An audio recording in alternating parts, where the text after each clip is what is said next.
Pepe, Fer y yo.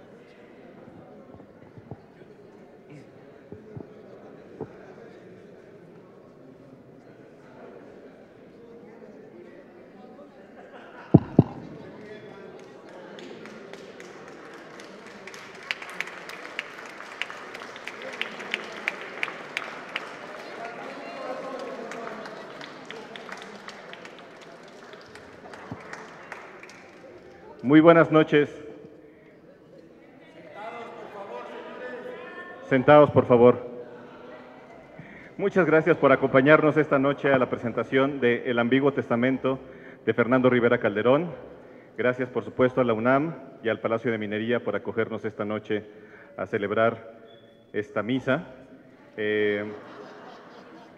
Muchas gracias al autor y a sus presentadores para presentar este fantástico libro de Fernando Rivera Calderón, en el que nos demuestra que no solo es un juglar cósmico, como ya nos lo había demostrado, no solamente es un cronopio y un monocordio, como ya lo sabíamos, no solamente es el flautista mil colores de esta gran México Tenochtitlan, también es un colega de Jeremías Isaías, es un profeta también, es autor de esta obra, pero que no profetiza el final, como quizás lo hace el Apocalipsis de San Juan. Es una obra que profetiza el inicio, un eterno recomenzar. Es una obra que en este sentido es una especie como de reverso del Apocalipsis de San Juan, pero también es una especie de reverso lúdico y poético de Muerte sin fin. Entonces, bueno, sin más, los dejo ya con los profetas Pepe Gordon,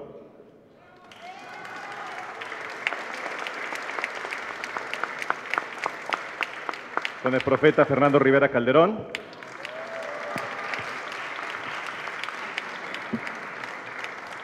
y el profeta Óscar de la Borbolla. Por favor, recuerden apagar sus celulares, es de muy mala educación interrumpir una ceremonia como esta, así que muchas gracias otra vez. Gracias a nuestro acólito Romeo Tello. Joven acólito, ¿me podrías acercar el libro sagrado?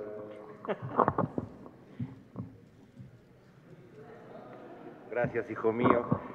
Podéis sentaros, Sor Papilla, Fray Óscar de la Borbolla. Tomad asiento, hermano. Yo, como ustedes saben, soy Fray Fernando Teresa de Mier y me da mucho gusto estar aquí. La verdad es que queríamos recrear un espacio celestial, pero estamos como en el infierno porque nos estamos asando. Siéntate, mi querido Pepe. Bueno, pues yo estoy muy agradecido, hijos míos, de que hayan venido a esta primera ceremonia litúrgica de nuestro nuevo culto, viendo el enorme vacío que dejó, pues que detuvieran al líder de la luz del mundo, y la caída de Rainier, que pues fue muy lamentable, sobre todo para los dueños del Reforma. Decidí que había un nicho de mercado importante para poder convertirme en su nuevo Mesías, y para eso, pues como todos los Mesías, pues empieza escribiendo un libro sagrado. Por eso escribí el Ambiguo Testamento, que es la palabra del Señor que tienen aquí enfrente, y para tener mayor validez este planteamiento e invitarlos a esta ceremonia, he traído a mis queridos amigos que también son sabios y profetas del Apocalipsis, así que pues me encantará cederles la palabra y luego pues leeremos algunas cosillas y luego pues daré aquí algunas bendiciones, bautizaré a los que se dejen, daré extremas unciones y en fin, el sacramento que ustedes requieran se les dará cortesía de la casa. Así que, San Pepe Gordon. Fray Fernandino, realmente es un gusto estar contigo porque fíjate que ayer en la noche tuve una visión. ¿Qué te metiste o qué pasó, Pepe? Me metí en un sueño y en el sueño vi un gran palacio y luego vi unas minas muy raras que parecían como las minas de Guanajuato, pero de repente en mi cerebro se hicieron las conexiones. Iba a haber una revelación en el Palacio de Minería. Aleluya. Y en este Palacio de Minería, de repente me di cuenta que yo iba a llegar de un tiempo distinto, porque yo soy un monje Jedi. Y como hay ambigüedad en esta historia del espacio, del tiempo, pues el problema es que presente, pasado y futuro se entremezclan de una manera muy extraña. Y pues resulta que me doy cuenta de que ustedes nos dicen Jedis a nosotros, pero que realmente iba a haber una gran revelación que está conectado con el Antiguo Testamento. Y el Antiguo Testamento nos revela algo muy especial de este Mesías. Es la posibilidad de tratar de ver el origen de todo lo que existe, pero desde la cosmovisión contemporánea de la ciencia, porque en este libro del Antiguo Testamento vamos a encontrar esos registros de la ciencia, del origen, del Big Bang, pero también desde la poesía, porque resulta que las revelaciones vienen también en términos poéticos y de las experiencias que tú has tenido, querido Fernando Rivera Calderón. Y bueno, en este libro lo que me parece muy importante es que hay algo que invita a reflexionar de una manera más profunda de la que nos imaginamos. Fíjense que además de los premios Nobel, existe un premio muy curioso que se llama el premio Ig Nobel, que se le da a las investigaciones más absurdas, pero que sin embargo son rigurosas. Entonces, por ejemplo, hay investigaciones muy rigurosas que se hacen preguntas de, por ejemplo, ¿cómo es que se forma la pelusa en el ombligo? Y bueno, son premiadas y de verdad se hacen ese tipo de investigaciones y se hacen premios formales.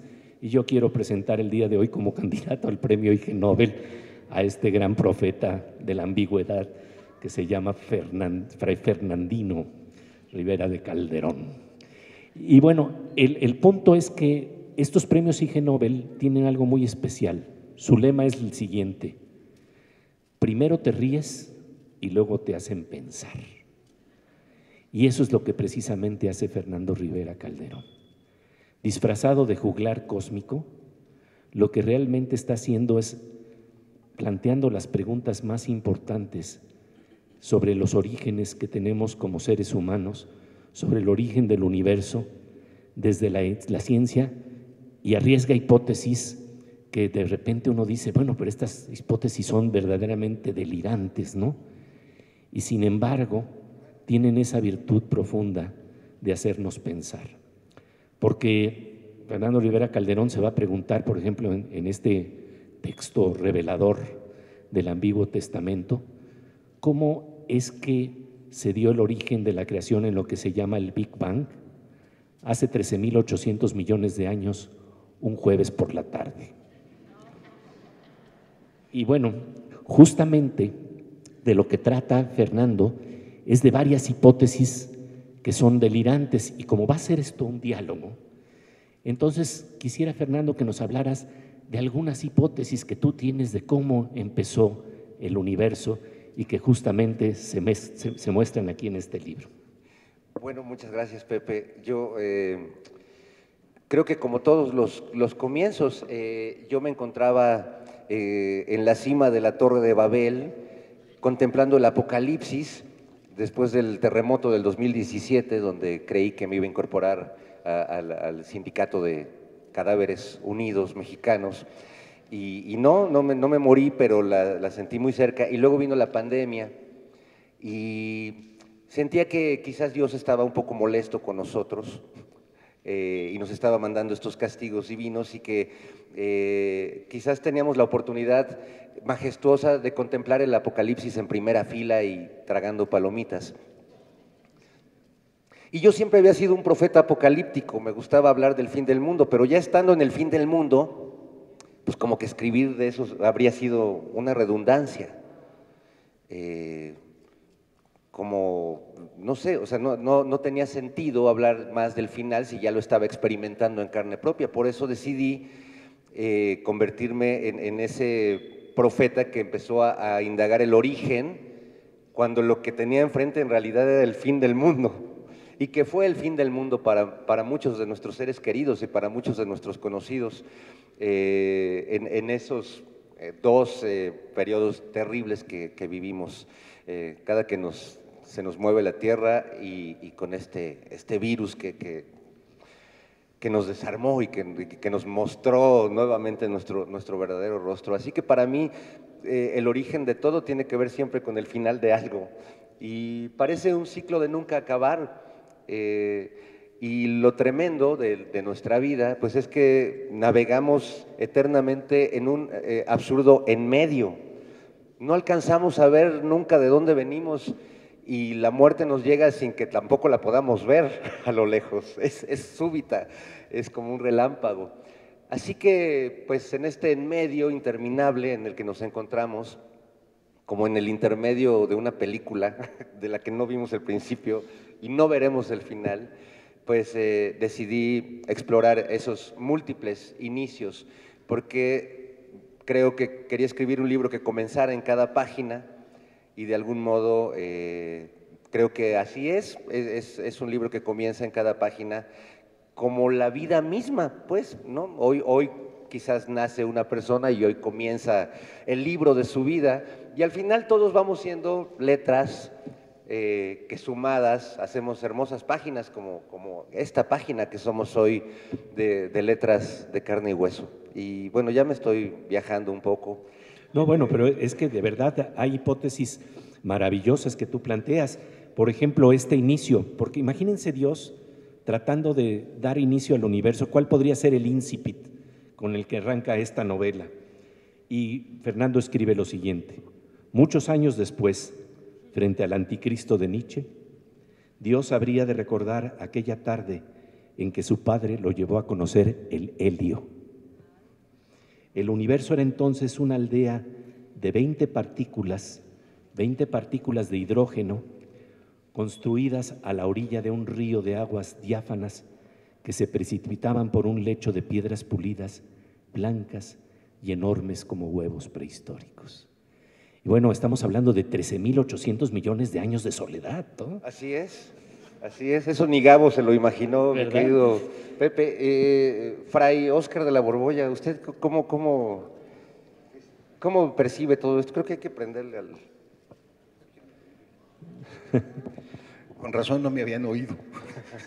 Es que estaba haciendo votos de silencio. No, la verdad es que yo estoy muy sorprendido porque conozco desde hace mucho a Fernando, hemos hecho un montón de cosas juntos y siempre me sorprende con un diccionario del caos donde aparece una cantidad de definiciones soberbias.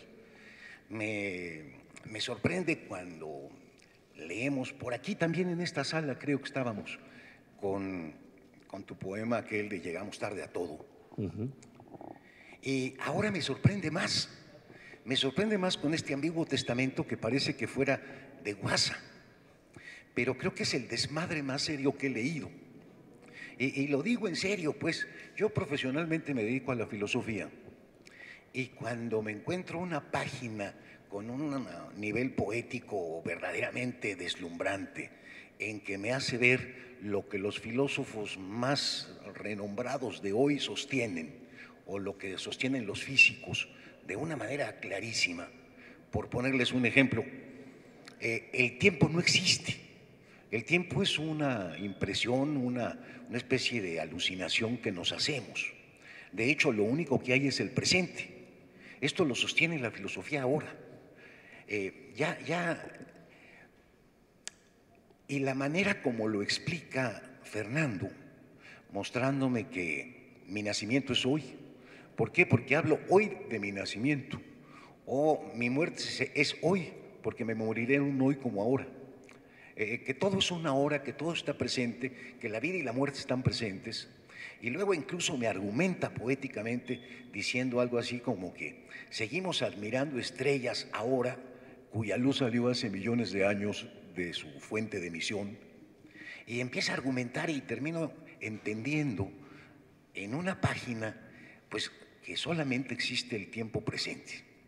Y de pronto me doy cuenta que pues que estamos en el siglo XXI con un conocimiento de la física, de las partículas, de un montón de cosas, el Big Bang del que hablaba Pepe, y me imagino que hace, no sé, unos 13,000 años que se escribió el Pentateuco, de donde está principalmente tomado esto, que es la parte, digamos, más antigua del Antiguo Testamento, una que se atribuye a Moisés, pues el Génesis. Pues me imagino que tenían algunas ideas de cómo sucedían las cosas, y la manera como las presenta Fernando, pues me parece que dentro de, ¿qué te gustan? 1500 años, ya que se pierda todo este enredo, no, hay que sumarle los 20 otros, dentro de 35 siglos, a lo mejor después de alguna bomba por ahí que nos caiga a todos, se encuentran con esto y lo van a tomar en serio. Lo van a tomar en serio porque es un libro que está escrito en serio. Parece juguetón, pero insisto, está mostrando aquí cosas muy graves. Está mostrando, por ejemplo, que la realidad no existe si no está presente ante alguien. Esto del famoso colapso de onda. Sí, sí, sí. El universo quiere ser visto. El universo quiere ser visto, lo dice de una manera además espampanante. A mí me da muchísimo gusto porque pues las cosas que más me preocupan actualmente como filósofo, como profesor de filosofía, pues lo voy a llevar como libro de texto en mi materia de ontología en la UNAM. La neta, pues, y no quisiera dejar pasar por alto una cosa que me sorprendió también sobremanera. Cuando uno hace ficción y se imagina otros mundos, en esos otros mundos con seres de otros colores, etcétera, etcétera, tienen el mismo tipo de relaciones sentimentales, amor, odio, envidia, afán de poder, son igualitos. Y no me había tropezado con un cuento en que los personajes fueran un Quark, Charm, de los guapos, Quark Charm, y un Glucón. Glón. un gluón. Un glón. Estas partículas subatómicas. Y la manera como arma la relación entre ellas y las metáforas que emplea, realmente sí desborda el repertorio de los sentimientos, pasiones y deseos humanos. Y me permite entender algo que está sucediendo ahí detrás. Y sobre todo una cosa, y con esto termino. Mientras que los físicos o los astrofísicos no se atreven a hablar más que segundos después del Big Bang, este canijo se mete al antes del Big Bang y le aconseja a Dios que no lo haga. Y viene una página que creo que es la página más soberbia que te he leído como poeta, de por qué no hacerlo. Y al final, claro, termina colando ahí sus propias cuitas y parece que está quejándose y prohibiéndose conocer a una mujer con la que le fue muy mal, y sin embargo, sí lo hizo. Pero no se sabe si es Dios o él. Es Dios, sí. Se mete pues con el antes al que no se atreven los astrofísicos y se mete con el antes de que Dios hiciera la creación. Y lo pone ahí en mitad de unas dudas, que son las dudas de cualquiera cuando empieza a hacer algo. La verdad, me honra muchísimo que además esté mi nombre mencionado en alguna página por ahí, porque entonces voy a pasar a formar parte de la locura, del desmadre absolutamente serio de este libro.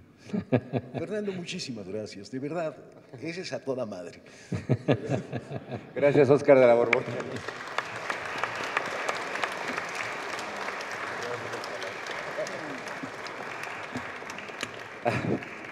Bueno, muchas gracias a Fray Óscar de la Borbolla, a quien admiro, a quien leo desde hace mucho. Es no solo un gran amigo, igual que Pepe, sino que son dos maestros y senseis del camino, he sido una oveja descarriada, pero he encontrado la iluminación y algunos momentos que no solo me ilumino, sino como que hasta me coloreo, y eso es invaluable. Quisiera leerles justo un par de fragmentos de este libro, y si San Pepe Gordon quiere agregar algo también, y luego, por supuesto, me encantaría escuchar algunos comentarios de ustedes.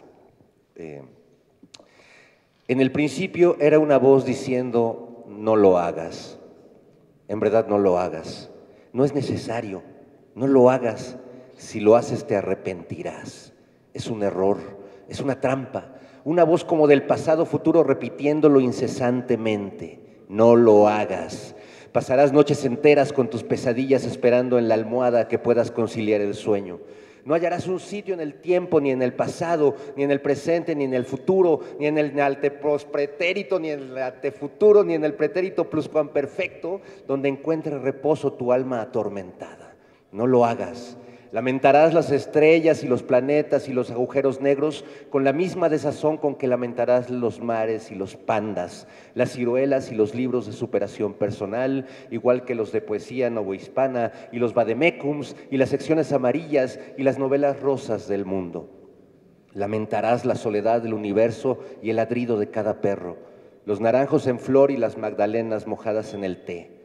No lo hagas. No cedas a la pasajera tentación de lo posible. No bebas de ese cáliz, no comas ese fruto, no lo hagas. No vale la pena, pero qué necesidad. Es inútil, absurdo, innecesario y monstruoso. No lo hagas. No tomes la cicuta, no sigas el camino amarillo, ni la escalera al cielo, ni la carretera al infierno. No rompas el empaque, no quites el velo, no reveles la imagen, no lo eches todo a perder. No lo hagas, no lo veas, cierra los ojos, huye, corre hacia lo más profundo. ¡Run, Forrest, run! No lo hagas, no estás preparado, es demasiado pronto, es demasiado tarde, es demasiado para ti, no lo hagas. Tendrás sentimientos de culpa que te harán pagar fortunas en inútiles terapias y tratamientos alternativos. Caerás en las manos de psiquiatras y abogados, de vendedores de seguros y dealers indelebles. Es una batalla perdida. No lo hagas. Renuncia antes de que sea demasiado tarde. Conocerás las religiones más crueles y las sectas más obtusas, el látigo y los cilicios del arrepentimiento. Caerás uno a uno en todos los vicios y perversiones. Le abrirás la puerta a los testigos de Jehová y subirás a decir tu nombre en cada grupo de autoayuda. Alcohólicos anónimos, neuróticos anónimos. Te unirás a los optimistas, seguirás a Osho, a Chopra, a Oprah y a Jodorowsky. No lo hagas. No la mires, no la toques, no la beses, no la invites jamás a salir. No te veas obligado a renunciar a tu voluntad al no poder soportar el peso de tu espíritu. No cambies de nombre ni de fe, no lo hagas, nadie te lo va a agradecer. No tiene sentido ni fundamento, no lo hagas, no es sano, no es bueno, no es justo. No le abras la puerta al placer y al dolor, es enfermo, ruin, despiadado e inmundo. Incluso para ti, no lo hagas, y sin hacerlo, asegúrate de que siga no haciéndose y de que no se haga jamás. ¡Bravo!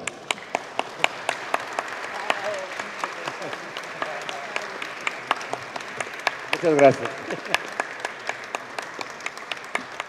Y como se dieron cuenta, sí lo hizo. Y bueno, Nadie le hizo caso. nadie le hizo caso.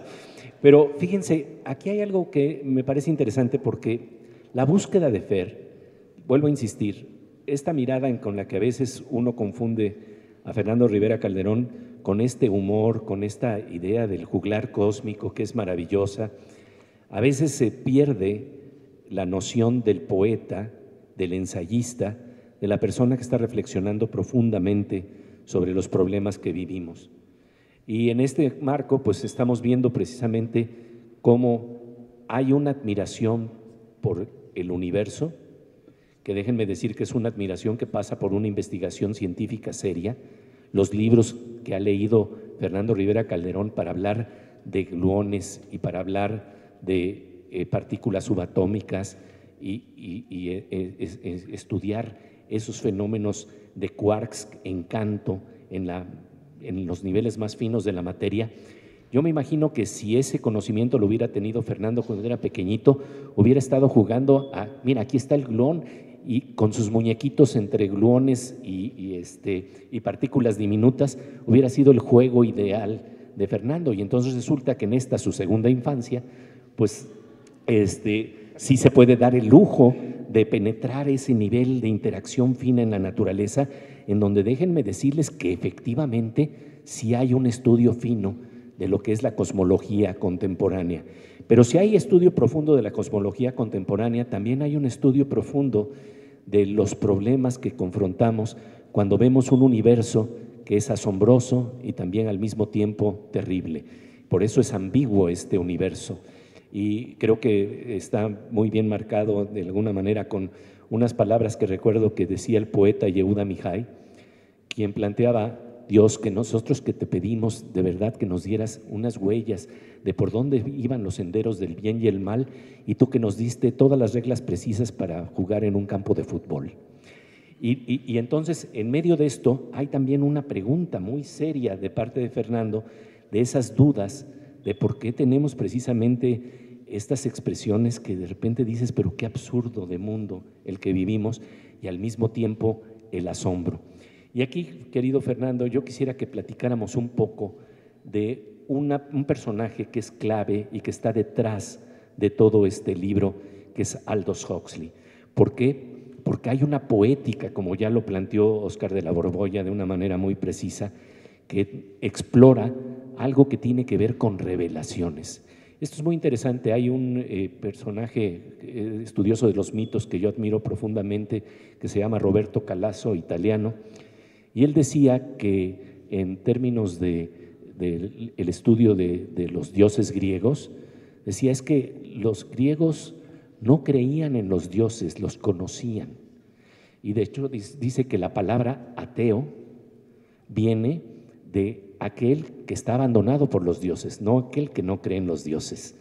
Y lo que me parece muy importante en tu libro es que arriesgas también tus sueños, tus revelaciones, y esto es algo que no vemos hoy en día con tanta gente que está tratando de estar amurallada, sin arriesgar una mirada, sin tratar de ver qué es lo que le dicen los sueños, sin tratar de ver cómo se ensancha la percepción. Háblanos de ese registro tan vinculado con Aldous Huxley, querido. Pues gracias, Pepe. Pues sí, Aldous Huxley es un escritor, filósofo que siempre me marcó mucho por muchas de sus investigaciones y sobre todo también por la tragedia de morirse el mismo día que mataron a Kennedy y que nadie tuvo una flor para echarle, y eso que tuvo una muerte muy loca porque le pidió a su esposa que le inyectara LSD para que su camino a la nada o al más allá fuera pues todo un viaje. Y hay un libro de él que a mí me impactó mucho que se llama La filosofía perenne, que por cierto es un libro que me han robado varias veces y me lo vuelvo a comprar, es como un karma de la vida, pero que me encanta porque plantea algo que ya había intuido yo desde niño, que era un niño muy preguntón y que me inquietaba mucho pues la idea de las religiones y por qué adorar a un hombre crucificado, etcétera. Y en este libro Aldous Huxley hacía lo que yo intento hacer también un poco aquí desde el humor, que es buscar vínculos entre todas las culturas que finalmente pertenecemos a la misma especie humana y que en todos los mitos pues hay cosas en común, ¿no? Como ese océano primigenio, ¿no? Siempre el origen, antes de que del inicio, de que los dioses crearan el mundo o al ser, pues todo era una especie de ciénaga, hay una humedad en el origen de las cosas que a mí me encanta porque es la humedad pues del sexo también, ¿no? El sexo es más viejo que la humanidad, ya lo decía Groucho Marx, las amibas comenzaron su vida sexual que era muy aburrida, pero ya tenían sus acercamientos, no eran muy románticas en realidad las amibas. Uno podía tener muchas amibas y, perdón, ya me iba a poner muy Son estúpido. amibas. Perdón. Pero fíjate, Fernando, que este asunto de las religiones comparadas, que es un asunto muy serio, pero que suele ser muy, muy aburrido, imagínenselo en una reunión de dioses ya descontinuados, porque hay muchísimos dioses que ya pasaron a la historia, Zeus entre ellos ya no, además era un dios libidinoso, Huitzilopochtli pues era un dios guerrero, no me acuerdo cómo se llama el dios apache que metes, pero lo hace hablar como si fuera, sí, mister, claro, pues, yo no correr, no conjuga los verbos porque habla como apache, pues. Imagínense una especie como Mageo de hospital. Mageo. Mageo, como de hospital en el que están los dioses retirados. Y por ejemplo, en algún momento Yahvé le dice a Cristo, ya hijo, cállate, métete a la casa. Y en algún otro momento, Zeus, que es el más canalla de todos, le dice, ya cállate, pinche gordo. Sí, Le dijo así a Buda, que es un irrespetuoso. Y se está refiriendo a Buda. Entonces, y sin embargo, la seriedad de la caracterización de cada uno de estos dioses está por detrás de un discurso verdaderamente hilarante. Esa es una cosa que tienes que es una maravilla. Poder comunicar asuntos que tienen gran importancia, muerto de la risa. Por ejemplo, cuando habla de la perfección, por eso te digo, no es broma, te voy a llevar a la FES Acatlán, donde doy clases. Cuando hablo de la perfección, pues tengo que explicar que es aquello a lo que no le falta nada. Por tanto, es aquello que no se mueve, porque si se mueve, deja de ser perfecto como era antes. Cualquier mejora que sufriera o cualquier cambio que sufriera sería un entrar en deterioro. Bueno, este malvado que tengo aquí a mi lado, ensotanado, por supuesto, para disimular el íncubo que es, agarra y explica que Dios debe estar tan aburrido como un niño, pues un niño rico con todos los juguetes, porque como hizo en mi presente ya no tiene a dónde ir, y como lo tiene todo, pues no tiene que desear, y entonces lo pone aburridísimo, y parte de la explicación de por qué hace la creación es un poco, porque además de todo está solo. Imagínense, ¿quién más puede haber si Él es absoluto, que significa literalmente en latín estar solitario? ¿Quién más puede haber para relacionarse?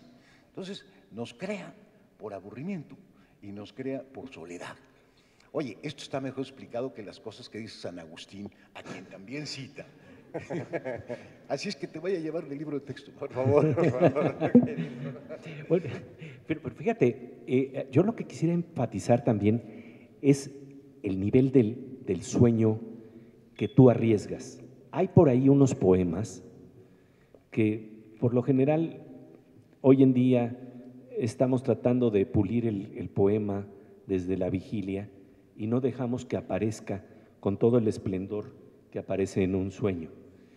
Y tú sí te atreves a plantear esos sueños. Háblanos de algunos de ellos y de un poema hermosísimo que surge precisamente de ese sueño. Pues sí, es un libro que yo en general, en todos mis libros, no escribo de manera muy racional, ni tengo un plan de cómo escribirlo. Y como este libro trataba de emular el Antiguo Testamento, donde en realidad eran muchas voces escribiendo en muchas épocas, pues yo sentía que esta esquizofrenia natural que padezco y el meterme como en muchos personajes, como en un teatro de mí mismo, pues me permitía ir explorando como todas esas voces y darle peso también, pues no solo a lo que había estudiado en mis libros de ciencia, gracias a mi asesor científico Pepe Gordon, o en los libros de filosofía, sino que también pues abrevo mucho de lo que sueño y de ciertos momentos pues de revelaciones místicas, porque yo como Andrés Manuel también soy un místico y veo a Luche, duende, chaneques, e incluso veo una criatura muy rara que se llama Sandra Cuevas y Lili Telles. Y bueno, dejo que el sueño me diga cosas. Y haciendo este libro tuve un sueño que realmente fue muy hermoso y que me atreví a contar, a transcribirlo tal cual lo soñé, porque yo era un testigo privilegiado de todo eso.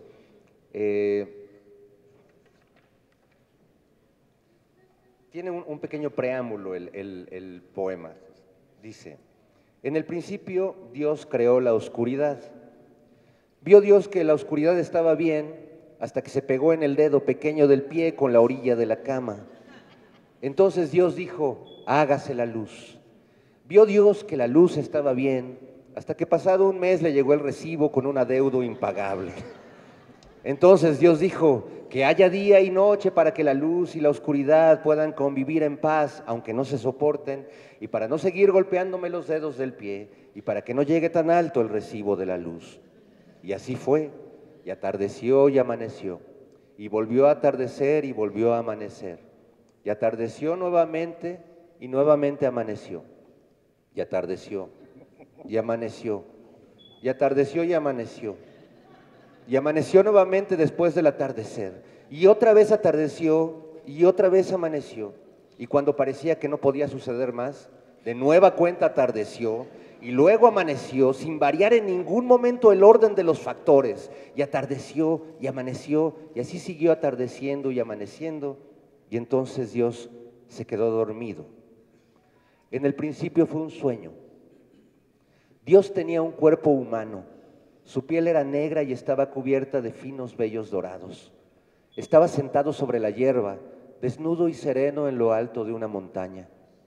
Desde ahí podía verse el cielo infinito, los soles y las galaxias más lejanas. Y abajo, ahí donde él estaba, un cañón atravesado por un río de aguas cristalinas. El río era el escenario del milagro de la existencia. Su fluir era el tiempo mismo, y como en un magno desfile, comenzaron a aparecer una a una las especies de la creación. Las primeras en salir fueron las criaturas microscópicas, algas y bacterias, pequeños protozoarios palpitantes. Utilizando sus raíces como patas, helechos, angiospermas, gimnospermas, flores, cactos y coníferas hicieron acto de presencia. Luego vinieron los moluscos y los primeros peces jamás pescados, y los anfibios y los pterodáctilos y los triceratops. Luego los mamuts y los tigres con dientes de sable, y los primeros primates, seguidos por nubes de insectos tornasolados. Al final, neandertales, cromañones y humanos de todos los colores caminaron por las aguas de ese río, seguidos por jaurías y rebaños. Después aparecieron los animales imaginarios, la quimera, el unicornio y el pegaso, el ave fénix y una parvada de dragones agitando sus alas. Al final de la interminable caravana, sin prisa, un gato cruzó el río encima de un tronco. Dios miraba maravillado el espectáculo y sin darse cuenta, en un parpadeo, se encontró en el origen de ese río. Era una cascada luminosa que ascendía más allá del cielo, cuyas aguas mercuriales manaban de una gran pileta cósmica. Entonces Dios acercó su mano y quiso sentir esa agua misteriosa, y en el momento en que su mano intentó tocarla, su sueño terminó y su recuerdo pareció evaporarse apenas abrió los ojos.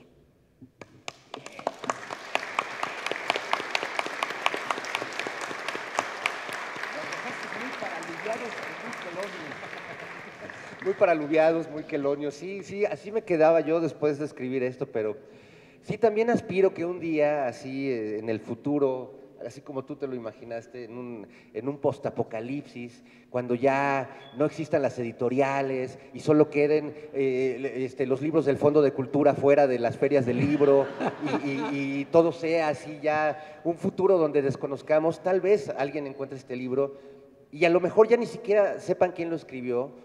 Entre los que hacemos canciones, el mayor logro para un compositor es volverse del dominio público, es decir, desaparecer en la obra.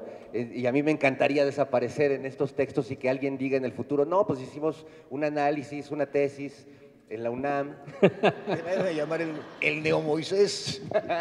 El Neomoisés, una tesis plagiada, y seguramente ahí dirán que este libro fue escrito por muchos autores que plagiaron a su vez a otros autores de otros tiempos y así hasta el infinito.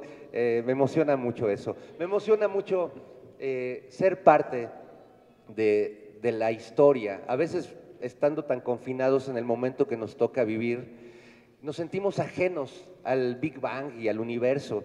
Y yo por eso humanizo a las partículas subatómicas, porque pues de dónde viene cuando estoy enamorado y adolorido del corazón y cuando estoy en el azote, en la soledad existencial, digo, pues seguramente así también se sentían esas partículas antes de explotar. ¿no? Yo también he tenido mis crisis, mis big bangs, que pues me han merecido algunas terapias o intervenciones familiares, ¿verdad? Entonces creo que todos nosotros somos parte de esa gran historia del tiempo. Y justo quisiera leerles un pequeño texto que tiene que ver con eso, con lo que llamamos evolución. Se llama La evolución de las especies según la interpretación del Rabí Abba, que sí existió el Rabí Abba, pero no escribió esto. La verdad es que solo lo usé como un recurso literario, porque además esto es literatura y se valen muchas cosas. Y dice así: deposite un árbol en la sala de su casa. Déjelo reposar 14,000 millones de años y tendrá un maravilloso comedor provenzal con 6 sillas. Coloque un comedor provenzal con 6 sillas de madera en la sala de su casa. Espere 10,000 años y tendrá un bosque de coníferas. Ate un pedazo de acero a su muñeca. Aguarde aproximadamente 12,000 años y tendrá un maravilloso reloj water resistant. Mantenga su reloj water resistant atado a su muñeca. Aguarde otros 200,000 años y tendrá un río caudaloso de agua pura y cristalina. Busque un lugar sobrepoblado de piedras. Colóquese en medio de estas y trate de dormir durante 10,000 años. Despertará en un departamento de interés social en obra negra. Duerma otros 3 millones de años en su departamento y despertará en el interior de una montaña o de una cordillera si es que vive en un conjunto habitacional. Coloque un zorro sobre sus hombros. Obligue al animal a quedarse ahí unos 8 años hasta que se transforme en un elegante abrigo. Deje el abrigo en el guardarropa de algún bar y no vuelva a verlo jamás.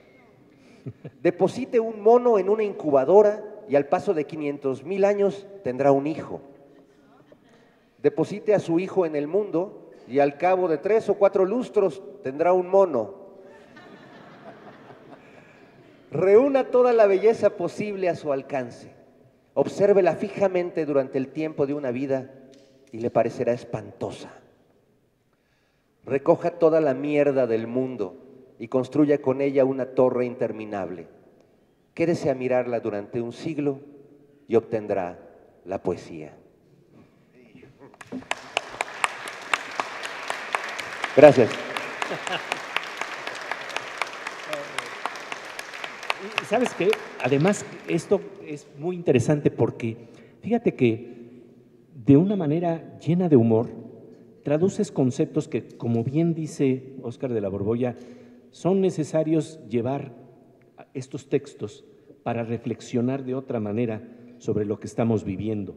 Y sí, está permeado de humor, pero aquí hay, por ejemplo, una lección de Heráclito de Éfeso que decía que la verdadera sabiduría consiste en saber que todo está comunicado con todo. Y aquí con gran humor nos estás marcando precisamente cómo estamos tan entrelazados, cómo esas partículas que nosotros estudiamos para ver el fondo de la materia, al final del día nos hacen entendernos a nosotros mismos. Fíjense que recuerdo que había un premio Nobel que se llamaba el biólogo George Wald, que decía que los físicos, y en este caso Fernando Rivera Calderón, como poeta, son el instrumento que tienen los poetas y que son el instrumento que tienen los átomos para conocerse a sí mismos. Entonces, el verdaderamente sondear de qué estamos hechos es un juego de comunicación e interrelación profunda y de verdad ver cómo esto lo juega con esa elegancia, con esa gracia, con ese humor, con esa acidez. Fernando Rivera Calderón me hace constatar que este libro es un libro precioso que nos vuelve a remitir a lo que siempre creo que todos desearíamos, volver a encontrar a nuestros mejores amigos de la segunda infancia. Ese es el caso conmigo, con Fernando Rivera Calderón. Muchas gracias. Pues es muy emocionante estar esta noche aquí con dos amigos tan queridos, tan entrañables y que a la vez son dos maestros de vida, a quienes realmente admiro y quiero mucho. Les agradezco de verdad, mi querido Óscar, Pepe, son realmente amigos de esta, ya no sé si segunda infancia, yo creo que ya voy como en la quinta, ¿verdad? Mi querido Pepe, sí. Pero sí, efectivamente creo que hay un espíritu lúdico siempre, y sí me gusta a veces imaginarme a Dios como un niño aburrido, hace muchos años mi hijo Fer, que también tiene una imaginación bastante alocada, y que también le da por reflexionar estas cosas, me dijo, oye papá, ¿y si Dios es como un gringo de esos que están en su sillón con pizzas y hamburguesas, comiendo papas y ensuciándose todo y viendo la tele, cambiándole a los canales? Y me sentí tan desolado de su definición, de su idea de Dios. Ah, mira, ya anda, por cierto, salud.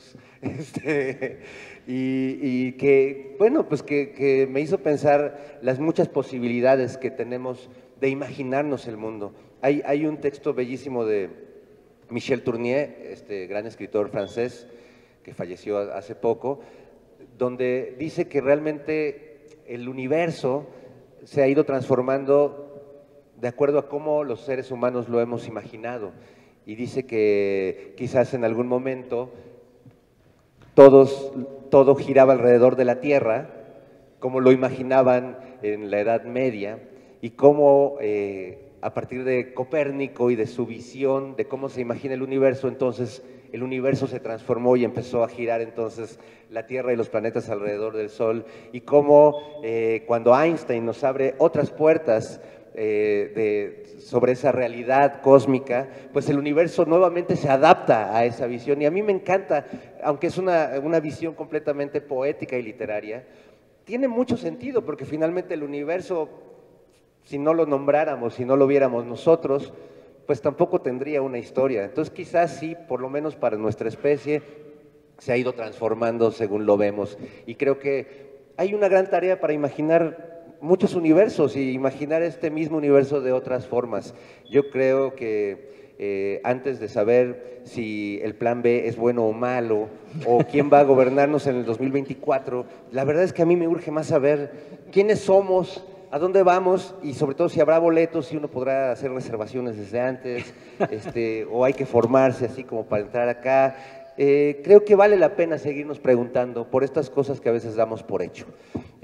Muchísimas gracias, y tenemos creo que algunos minutos, quisiera ver si podemos platicar también con los feligreses de este nuevo culto, que ya no será tan oculto ahora, así que por favor levanten la mano, y aquí tenemos ya a un alma piadosa. Hay un micrófono por allá, entonces bueno, nada más ahí nos van avisando cómo vamos de tiempo y todo. Supongo que al final también haremos una firma y las bendiciones y todo eso. Muchas gracias, de antemano, felicidades. Lo voy a decir con respeto, me encanta estar frente a los tres chiflados. Y lo digo porque son tres mentes muy creativas, muy inteligentes, y solamente así se puede ser un buen escritor. Estás junto a dos escritores que han hecho algo para niños. Un libro que dedicó a su hijo con las 5 vocales, el libro de la oveja. Y yo quisiera preguntarte, ¿tienes algún texto para niños? O bien puede ser ahora un reto de decir, tengo también que escribir algo para los más pequeños. Gracias. Muchas gracias. Todos mis libros son para niños. Los escribo pensando en que un niño los pueda leer y los pueda entender, ¿no? Y bueno, y si se encuentra alguna palabra que no entiende, como yo, que me encantaba de niño, pues va al diccionario. Pero sí, quizás en algún momento haría algo más específico, pero la verdad es que sí creo que mis libros le gustan mucho a los niños en general.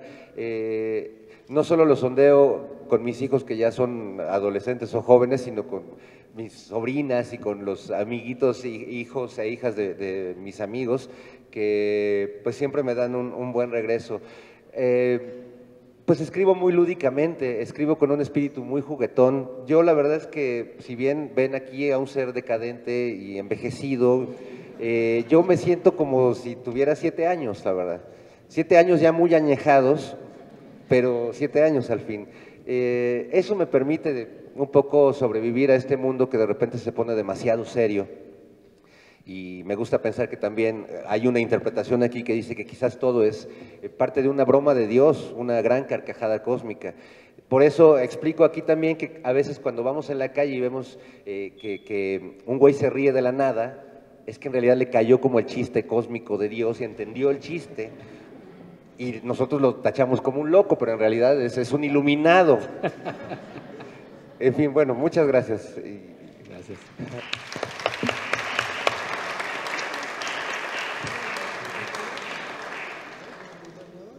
La primera vez que yo te vi fue hace más de una década en el bar El Vicio, con tu banda, y ahora llegas a la capilla y sigues vivo. Yo te felicito por ser desobediente, por ser creativo, por tener amigos de verdad.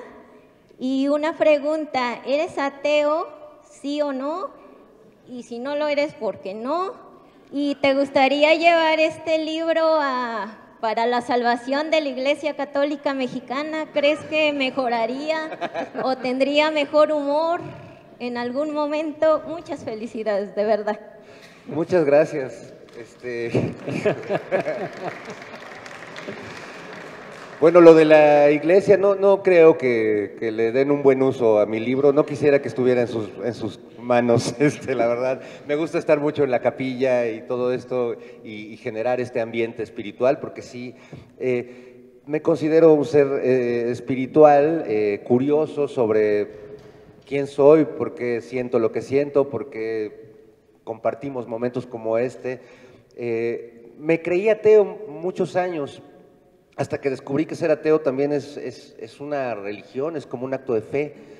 Y dejé de ser ateo en un momento, lo tengo muy claro, iba en un vuelo de Aeroméxico y el avión literalmente se estaba cayendo, empezó a sangolotearse el ala, le empezó a salir humo. Y durante un momento mantuve mi ateísmo como un filósofo así estoico, decir, no, el ser y la nada y no hay pedo y esto es normal. Y no, 5 minutos después estaba ya rezando un Padre Nuestro. ¿Sí? Virgencita, no dejes que se caiga el pinche avión. Sí, la verdad es que yo lamentablemente no llegué a ese sentido espiritual por una vocación natural, sino porque estaba muy apanicado. Otro día me estaba ahogando, haciendo un reportaje en medio de un huracán en Oaxaca. El fotógrafo y yo nos subimos a una lancha y pues todavía estaba el huracán y chocamos contra un árbol en la noche en el mar abierto y se descompuso la pinche lancha y pues también el ateísmo flaqueó. Y otra vez ahí está abuelita y la chingada y sálvame. Ahora, no quiero dejarles a ustedes este ejemplo de espiritualidad, porque es pinche, es muy convenenciero ser así. La verdad es que creo que con el paso de los años me he ido volviendo entre politeísta y animista. En mi casa tengo un Buda, le pongo sus florecitas, tengo mi Cristo, tengo mi San Judas Tadeo, obviamente, que es como un Cristo paralelo, con el que luego me prendo mi churro porque tiene su flamita en la cabeza, pues lo agarro. Le rezo un poco a todos. Cuando estuve en Jordania, en Medio Oriente, en Oriente Medio, la verdad quedé deslumbrado por mis amigos musulmanes, porque aquí tenemos una lectura pues, de que pensamos que todos son terroristas o cosas así. No, la verdad me pareció una religión maravillosa. Estuve a punto de convertirme al Islam. Lo más que ellos no entienden mucho el sentido del humor de tener muchas religiones, no aceptan esta onda mía poligámica divina, poliamorosa de Dios. Y bueno, pues yo le rezo un poco a todos, porque uno nunca sabe cuando se muera, o sea, cuál va a ser la verdad absoluta. Entonces más vale estar bien hasta Tlaloc, hasta Tezcatlipoca, a Tezcatlipoca Madre también, porque también hay diosas. Y por otro lado, el animismo, que hace rato hablaba con Pepe Gordon, que lo aprendí de las películas de Walt Disney, que es que todo tiene alma, todo tiene ánima. Entonces, la mesa, si uno le pega, igual no escucha uno el ay de dolor, pero siente. Si uno, yo lo planteo aquí, que el universo está contenido en este libro y que al final el lector de este libro se vuelve parte del gran libro de la existencia. Pero en términos físicos, cuando pongo mi mano en el libro, me pregunto, ¿dónde acaba el libro y dónde empieza mi mano? Ustedes dirán, ay, pues es muy fácil. No es fácil. Hay una trama aquí molecular muy cabrona, que no se las voy a explicar ahora porque sería muy complejo. Pero bueno, básicamente esa es mi idea de la fe y de cómo convivo con las deidades, que yo creo que pues les caigo bien porque hasta ahora no me ha caído un rayo, ni he podido publicar mis libros, no se han agotado, pero tampoco es que nadie se los lleve, ¿no? Mira, ya hay una que ya lo compró, y los dos, muy bien, ¿no? Muchas gracias, caray. Sí, porque además si no los compran, fíjense que el destino de los libros es horrible, se van al infierno. Como ya no tienen las editoriales donde guardarlos, no es reclamo para la mía, porque lo hacen todas, los queman. Como si yo hubiera escrito algo, hasta me sentiría así como Giordano Bruno, puta, quemaron mi libro, güey. Sí, pero porque no se vendió, porque ya, o sea, dices, no, así no, AMLO. En fin, otro comentario, por favor, hermanos. Tenemos tiempo justo para una pregunta más, solo la última, porque como saben, al término de las misas sí nos dan un traguito de vino y una oblea, pero aquí no será así, pero sí Fernando Rivera estará firmando los libros, cosa que no pasa tampoco con la misa y no baja Dios a firmar sus ejemplares de la Biblia. Pero bueno, tenemos tiempo para una última pregunta y después ya Fer estará firmando los ejemplares de la Biblia. Y si tienen más dudas, pues ya por aquí vamos a andar. Hola Fer, primero felicitarte. La pregunta sería, ¿qué te lleva al oficio de escribir? ¿Y qué consejo le podrías dar a la gente que quiere empezar a escribir a la edad que tenga? La segunda, ¿nos podrías decir cuál es tu Dios, tus dioses en la música, en la literatura, en el deporte? ¿Nos puedes compartir esos dioses que te han iluminado en el arte? Gracias. Gracias a ti. Bueno, primero, escribir, pues creo que fue una salvación para mí. Fui un niño muy solitario. Vivía toda mi infancia viví sobre el circuito interior, como a 1 kilómetro del aeropuerto. Entonces, todos mis vecinos, y es cierto, por lo menos mis 2 amiguitos, el que vivía a un lado y al otro, los habían atropellado porque pues vivía sobre el circuito interior. Entonces no tuve barrio, soy una víctima de la urbanización y de Jan González y de todo eso. Y además tenía asma y me ponía muy mal, y mi mamá es un poco sobreprotectora. Entonces lo único que me quedaba era tratar de aprender a leer muy pronto para no estar encerrado en mi casa todo el día. Entonces primero jugaba con los libros, como hacía torrecitas y casitas con los libros, y aprendí a leer muy pronto y a escribir como una manera de jugar. Y la verdad es que para mí escribir es una forma de jugar hasta la fecha. Juego con las palabras, me río yo solo, hago experimentos. Me dan un poco de risa los autores que sufren mucho para escribir, o que navegan con esta imagen de que hay que sufrir mucho para poder hacer una obra. Uno sufre en la vida, o sea, no tienes que sufrir para escribir. Con lo que ya la vida le pone a uno, pues es suficiente, y ya nada más uno lo trae al momento en el que lo pone en la página. Y bueno, mis dioses, pues es que te digo que soy politeísta. En la música pues están los Beatles, está San Pink Floyd, San King Crimson, tengo, bueno, Silvio Rodríguez, o Charly García, o Jaime López, o Álvaro Carrillo, o Mozart, o Bach, o Chopin, o Choripán, como le dicen en Argentina.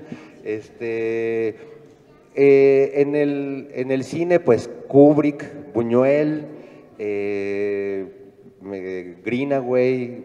Bueno, me gusta mucho en general todo el cine, la música, la literatura. Pues por supuesto me gusta mucho la literatura francesa, me gusta mucho Michel Tournier, me gusta un escritor que todavía vive, que se llama Pascal Quignard, que escribió La lección de música, en la que se inspiraron para hacer la película Todas las mañanas del mundo. Es un escritor brutal y muy profundo y muy filosófico. Y bueno, pues en el deporte no sé, El Santo, Blue Demon, Irma Serrano. Oigan, Irma Serrano, nada más, es que la conocí, era toda madre, una luchadora ruda, sí. Tenía en la entrada de su casa un diablo gigante con un falo erecto que usaban de perchero, y que María Félix juró que se lo iba a robar y que se lo iba a quitar. Y Irma Serrano me contaba muy orgullosa, y se murió la cabrona y no me chingó mi diablo. Bueno, muchas gracias. Gracias, Pepe. Gracias, Oscar. Vamos a hacer